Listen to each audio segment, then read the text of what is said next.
नमस्कार दोस्तों, कैसे हैं आप सभी लोग? उम्मीद है आप लोग अच्छे होंगे और काफ़ी अच्छी आप लोगों की स्टडी भी चल रही होगी। आप सभी का एक बार फिर से अपने चैनल एग्जाम एकेडमी पर हार्दिक स्वागत है। आज हम इंडियन पॉलिटी शुरू करने जा रहे हैं अपने इस चैनल के माध्यम से। इस सीरीज में यानी कि पॉलिटी की जो सीरीज चलेगी इसमें आपको भारतीय राज्य व्यवस्था के सारे टॉपिक्स आपको कवर कराए जाएंगे। ठीक है, यानी आज से अ, हफ्ते में 3 दिन सोमवार, मंगल, बुध को हिंदी की क्लास आएगी और बाकी के 3 दिन में आपको पॉलिटी पढ़ाई जाएगी। ठीक है, तो ये पॉलिटी की आज पहली क्लास है जिसमें हम भारतीय संविधान की विकास यात्रा को देखेंगे। ठीक है, तो इस शुरू करते हैं भारतीय संविधान की विकास यात्रा। तो थोड़ा सा हम बात करते हैं संविधान के बारे में कि संविधान क्या होता है। तो संविधान के बारे में बात करें तो संविधान नियमों का एक लिखित दस्तावेज है। ठीक है, जिससे पता चलता है, जिससे मतलब जिसके अनुसार सरकार का संचालन किया जाता है किसी भी देश का। ठीक है, यानी देश में कानून कौन बनाएगा, ठीक है, और समाज में निर्णय लेने की शक्ति किसके पास होगी, सरकार किस तरह से काम करेगी और सरकार के जो भी अंग हैं उन्हें निरंकुश होने से कैसे रोका जाएगा। ये सारे जो बातें हैं किस में लिखी गई हैं, संविधान में लिखी गई हैं। ठीक है, भारत के संविधान की अगर हम बात करते हैं तो भारत का संविधान दुनिया का सबसे बड़ा लिखित संविधान है, ये आपको शायद पता होगा। ठीक है, तो भारतीय संविधान की अगर हम बात करें विकास यात्रा की, तो विकास यात्रा के क्रम हम मतलब विकास यात्रा को 2 चरणों में देखते हैं। पहला चरण इसमें आता है ब्रिटिश ईस्ट इंडिया कंपनी के अंतर्गत पारित अधिनियम। दूसरा इसमें आता है ब्रिटिश ताज के अंतर्गत पारित अधिनियम। ठीक है, ब्रिटिश ईस्ट इंडिया कंपनी के अंतर्गत पारित अधिनियम और ब्रिटिश ताज के अंतर्गत पारित अधिनियम। तो आज हम बात करेंगे ब्रिटिश ईस्ट इंडिया कंपनी के अंतर्गत पारित अधिनियमों की।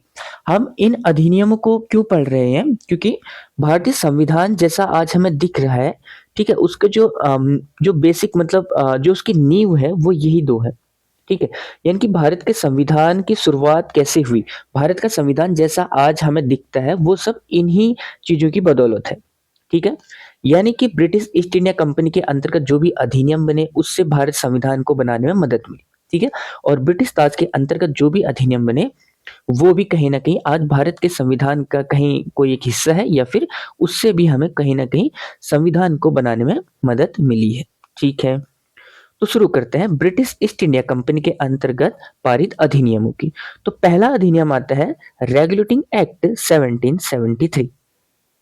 ठीक है, रेगुलेटिंग एक्ट 1773 की अगर हम बात करते हैं तो ये जो रेगुलेटिंग एक्ट है पहली बार एक लिखित संविधान था, एक तरीके से या लिखित दस्तावेज प्रस्तुत किया गया था। ठीक है, कंपनी के शासन हेतु ये प्रस्तुत किया गया था। कंपनी के शासन मतलब कौन सी कंपनी, ईस्ट इंडिया कंपनी के लिए जो ये मतलब प्रस्तुत किया गया था, किसके द्वारा, ब्रिटिश ताज के द्वारा। ठीक है, यानी कि मतलब जो ईस्ट इंडिया कंपनी थी उस पर जो है प्रशासन ने नियंत्रण रखा और उसकी मतलब पहला नियंत्रण इस एक्ट के तहत ही रखा गया था। ठीक है, तो इस अधिनियम में यानी इस रेगुलेटिंग एक्ट में क्या क्या बातें थी शुरू उसको हम देखेंगे। तो पहला पॉइंट इसमें आता है बम्बई और मद्रास प्रेसिडेंसी को कलकत्ता प्रेसिडेंसी के अधीन कर दिया गया। यानी कि हम बात करते हैं कि पहले कितनी प्रेसिडेंसियां थी, 3। एक थी बम्बई प्रेसिडेंसी, एक थी मद्रास और एक थी कलकत्ता। ठीक है, ये जो 3 प्रेसिडेंसियां थी इसमें से बम्बई और मद्रास जो प्रेसिडेंसी थी इन दोनों प्रेसिडेंसी को कलकत्ता प्रेसिडेंसी के अधीन कर दिया गया। ठीक है, इन तीनों में ना एक गवर्नर होता था, जैसे मद्रास का एक अलग होगा, बम्बई का एक अलग होगा, कलकत्ता का एक अलग होगा। तो अब बम्बई और मतलब बम्बई प्रेसिडेंसी और मद्रास प्रेसिडेंसी को तो किसके अंतर्गत कर दिया, कलकत्ता के अंतर्गत कर दिया। तो यहाँ के गवर्नर, जो कलकत्ता प्रेसिडेंसी थी, यहाँ का जो गवर्नर था उसको गवर्नर जनरल नाम दिया गया। ठीक है, क्या नाम दिया गया, गवर्नर जनरल। ठीक है, ये आपको ध्यान रखना है। और इसमें हम अगला पॉइंट देखते हैं कि कलकत्ता में सुप्रीम कोर्ट की स्थापना की गई। ये भी एक इंपॉर्टेंट फैक्ट है, आसान क्वेश्चन है, मतलब ये आसान सा है। तो कलकत्ता में क्या बनी, सुप्रीम कोर्ट का गठन किया गया। ठीक है, कब बना, 1774 में। ये भी पूछा जाता है कि रेगुलेटिंग एक्ट 1773 के तहत बना था सुप्रीम कोर्ट कलकत्ता में, लेकिन बना कब था, तो 1774 में बना था। ठीक है, और इसके जो पहले मुख्य न्यायाधीश थे उनका नाम था एलिजाह इम्पे। ठीक है, ये इंपॉर्टेंट फैक्ट है, ये आपको ध्यान रखना है कि एलिजाह इम्पे पहले क्या थे, मुख्य न्यायाधीश थे और बाकी के 3 न्यायाधीश इसमें अन्य जो न्यायाधीश थे, एक थे चैम्बर्स, एक थे लेमेस्टर, एक थे हाइट। ये इतने ज़्यादा पूछे नहीं जाते लेकिन ये भी आपको ध्यान रखना है। और अगला पॉइंट इसमें आता है कि जो बंगाल के गवर्नर को गवर्नर जनरल नाम दिया गया, इसके बारे में आपको बता चुका हूं मैं। और पहला जो गवर्नर जनरल बना था ना, वो कौन था? Lord Warren Hasting. ठीक है, ये बंगाल का पहला गवर्नर जनरल था, उसका नाम था लॉर्ड वॉरेन हेस्टिंग। ये भी आपसे पूछा जा सकता है। और 1773 के रेगुलेटिंग एक्ट के तहत और क्या क्या चीजें हुई, तो इसमें अगला पॉइंट आता है कि कंपनी के जो कर्मचारी थे, उनके जो निजी व्यापार और भारतीय लोगों से उपहार या रिश्वत लेने पर भी प्रतिबंध कर लगा दिया गया था। ठीक है, यानी जो कंपनी का बंदा है, यानी जो सरकारी आदमी है, वो अपना निजी व्यापार कुछ नहीं कर सकता और भारतीय लोगों से उपहार भी नहीं ले सकता, रिश्वत, है ना। और रिश्वत लेते थे, एक्चुअली वो उपहार के रूप में लेते थे, तो उसे भी प्रतिबंधित कर दिया गया। ठीक है जी, तो ये था आपका 1773 का रेगुलेटिंग एक्ट। सबसे पहले तो आपको ध्यान रखना है कि रेगुलेटिंग एक्ट कब आया था, तो 1773 में एक्ट आया था और इसके तहत कलकत्ता प्रेसिडेंसी के अधीन कर दिया गया बंगाल प्रेसिडेंसी और मद्रास प्रेसिडेंसी को। और इसमें सबसे इंपॉर्टेंट फैक्ट आपको ये ध्यान रखना है कि सुप्रीम कोर्ट की स्थापना होती है। सुप्रीम कोर्ट की स्थापना रेगुलेटिंग एक्ट 1773 के तहत होती है, लेकिन होती कब है? 1774 में। और इसके पहले जो मुख्य न्यायाधीश थे, उनका नाम था एलिजा इम्पे। ठीक ठीक है, ये भी आपको ध्यान रखना है। अगला पॉइंट आपको ध्यान रखना है कि जो पहले गवर्नर जनरल थे, उनका नाम था लॉर्ड वॉरेन हेस्टिंग। ये बंगाल के पहले गवर्नर जनरल थे। ठीक है, और कंपनी के कर्मचारियों को निजी व्यापार और भारतीय लोगों से उपहार लेना, रिश्वत लेना पर भी प्रतिबंध लगा दिया गया था रेगुलेटिंग एक्ट 1773 के तहत। अगला एक्ट आता है एक्ट ऑफ सेटलमेंट। ठीक है, एक्ट ऑफ सेटलमेंट कब आया था? 1781 में। ये आपको ध्यान रखना है कि इसमें मतलब सबसे इंपॉर्टेंट यही है कि आया कब था। ठीक है, तो कब आया था? 1781 में आया था। ये आपको ध्यान रखना है, एक्ट ऑफ सेटलमेंट 71 में आया था, 1781 में आया था। और ये क्यों आया था एक्चुअली? तो ये आया था रेगुलेटिंग एक्ट की कमियों को दूर करने के लिए। ठीक है, एक्ट ऑफ सेटलमेंट क्यों आया था? रेगुलेटिंग एक्ट की जो कमियां थी उनको दूर करने के उद्देश्य से एक्ट ऑफ सेटलमेंट आया था 1781 में। ठीक है, इसमें आपको ज्यादा कुछ ध्यान रखना है नहीं। तो इसमें मेनली जो चीज आती है वो है, इस अधिनियम के तहत गवर्नर जनरल और सर्वोच्च न्यायालय के बीच संबंधों का सीमांकन किया गया। ठीक है, यानी कि मतलब एक दायरा सेट किया गया कि गवर्नर जनरल का और एक सुप्रीम कोर्ट के चीफ, मतलब किसका? सर्वोच्च न्यायालय के मुख्य न्यायाधीश का। ठीक है, यानी सर्वोच्च न्यायालय का एक अलग दायरा बना दिया गया और गवर्नर जनरल के अधीन एक अलग क्षेत्र बना दिया गया। इन दोनों की शक्तियों का सीमांकन किया गया। मतलब इसमें मेन चीज ये थी कि सर्वोच्च न्यायालय पर रोक लगा दी गई कि वो कंपनी के कर्मचारियों के विरुद्ध कार्रवाई नहीं कर सकता। ठीक है, और मतलब अगर कोई कर्मचारी ने अपने काम यानी सरकारी काम, मतलब कोई भी सरकारी काम किया है, तो उस पर जो है सर्वोच्च न्यायालय कोई भी रोक नहीं लगा सकता। यानी कि सर्वोच्च न्यायालय के दायरे से कंपनी के कर्मचारियों को बाहर कर दिया गया। ठीक है, तो ये चीज आपको ध्यान रखनी है, बाकी इसमें कुछ इंपॉर्टेंट नहीं है। ठीक है, अगला आता है पिट्स इंडिया एक्ट। ठीक है, तो इसमें भी आपको सिर्फ ये ध्यान रखना है कि पिट्स इंडिया एक्ट कब आया था, तो 1784 में ये एक्ट आया था। ठीक है, पिट्स इंडिया एक्ट। इस टाइम पे जो मतलब ब्रिटेन के जो प्रधानमंत्री थे, उनका नाम था विलियम पिट। ठीक है, विलियम पिट, तो उन्हीं के नाम पर इसको हम कहते हैं पिट्स इंडिया एक्ट। कब आया था? 1784 में। इसके तहत सीओडी और बीओसी का गठन कर दिया गया था, court of directors, board of control का गठन कर दिया गया था। ये कुछ खास इंपोर्टेंट रहते नहीं हमारे एग्जाम के दृष्टिकोण से। अगला हम देखते हैं चार्टर एक्ट 1813। तो 1813 का जो चार्टर एक्ट था, ये बहुत महत्वपूर्ण है, ये आपको ध्यान रखना है। ठीक है, तो इस एक्ट के तहत कंपनी के अधिकार पत्रों को 20 साल के लिए बढ़ा दिया गया। ठीक है, कंपनी के यानी ईस्ट इंडिया कंपनी के जो अधिकार पत्र थे, उसको 20 साल के लिए बढ़ा दिया गया। ठीक है, और कंपनी का एकाधिकार समाप्त कर दिया गया। ये आपको ध्यान रखना है कि कंपनी का एकाधिकार समाप्त कब किया गया, तो 1813 के तहत जो है कंपनी का एकाधिकार समाप्त कर दिया गया था। परंतु चाय चाय और चीन से संबंधित व्यापार पर अब भी कंपनी को एकाधिकार प्रदान किया गया था, प्राप्त था। ठीक है, तो कंपनी का एकाधिकार तो समाप्त हो गया। कंपनी का एकाधिकार समाप्त होने का मतलब है कि पहले जो है ना ईस्ट जैसे कि ब्रिटेन की केवल एक ही कंपनी भारत में आने के लिए एलिजिबल थी, जिस कंपनी का नाम था ईस्ट इंडिया कंपनी। बाकी कोई भी ब्रिटेन की कंपनी भारत में नहीं आ सकती थी।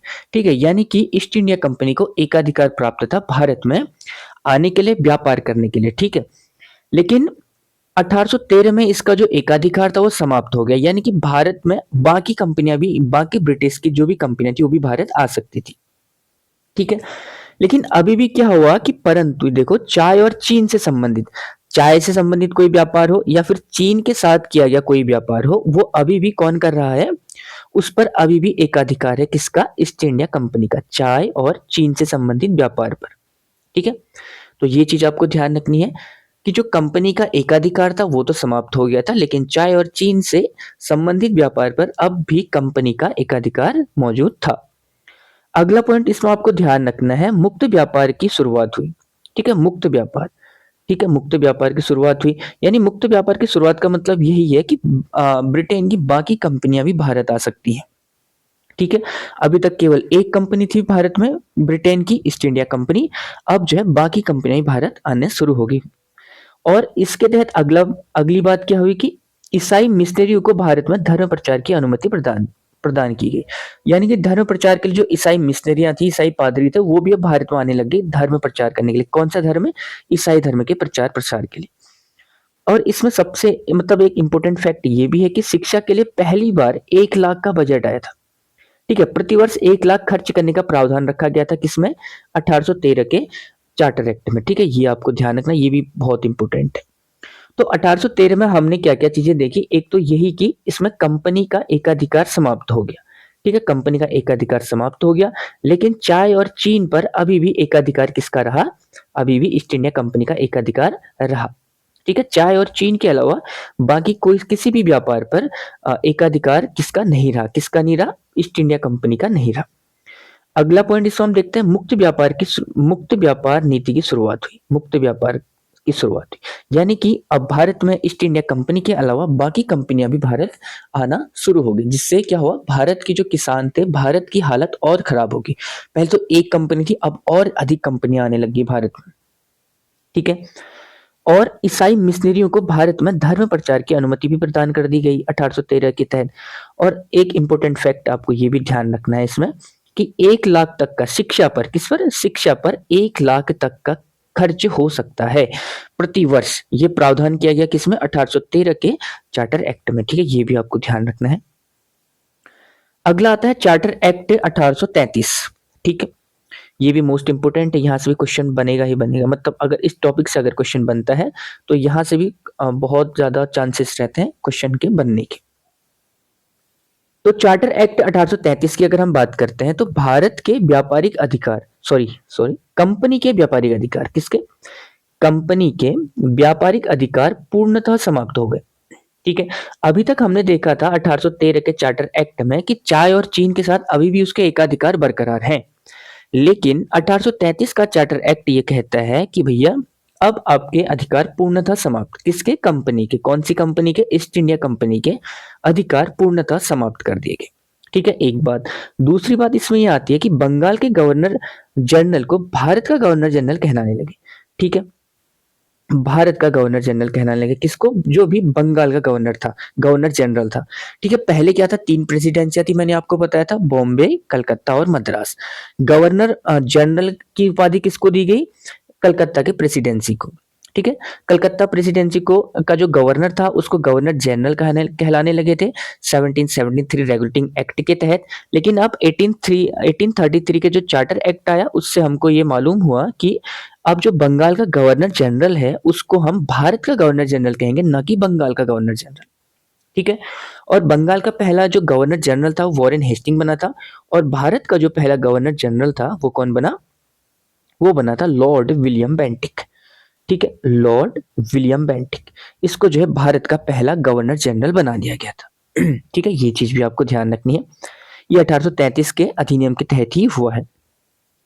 और इसमें एक इंपॉर्टेंट फैक्ट ये आता है, ये मोस्ट इंपॉर्टेंट है, कि लॉर्ड मैकॉले की अध्यक्षता में प्रथम विधि आयोग का गठन किया गया था। कब किया गया था? 1834 में। 1834 में। ठीक है, किसकी अध्यक्षता में? तो लॉर्ड मैकॉले।